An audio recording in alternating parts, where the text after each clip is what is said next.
یو پروفیسر چې دنه وړو ته کلاس اخلي په دغه ټیم کې د هارت اٹیک راشي د دنیا نه رخصت شي. ملګرو په څو ورځې په سوشل میډیا باندې دا واقعیا ډیره زیاته چې دنه په ټرندینګ کې ده او دا واقعیا په کوم ځای کې راغل دا او دا چې دنه دا څوک د دې مکمل معلومات درکوم. ملګرو سیټ چې تاسو ته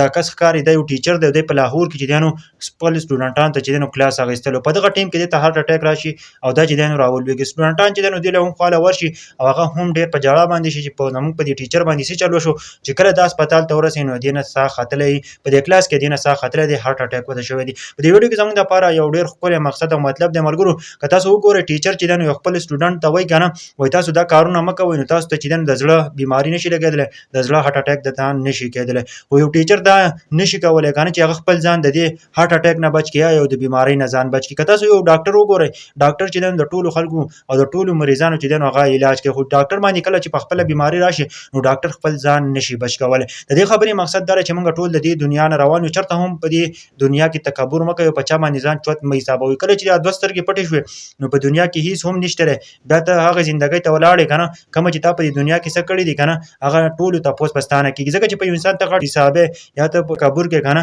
نو تا په هغه دنیا چې وینو ډیره زیاته خرابوي. یو ټیچر ځان نشي بچ کولای یو ډاکټر ځان نشي بچ کولای نو دې خبرې مطلب دا چې الله پاک موږ خپل د عبادت لپاره پیدا کړو او موږ ټول چې د دې دنیا نه زو. یو پروفیسر چې دنه هغه غټ تنخواه اخلي 2-3 لک روپۍ به اخلي او بلکې هغه چې دنه دغه روپۍ هم نشي بچ کولای. یو پروفیسر چې دنه نو خصایت وړو ته کلاس اخلي او په یو څو الفاظو کې واړه پویا کوي خو چې کله یو ټیچر چې دنه په هغه باندې هارت اٹیک راشي نو ټیچر ځان نشي بچ کولای. کله چې ډاکټر ټول عمر چې دنه خلکو له علاجونه کوي او هغه چې دنه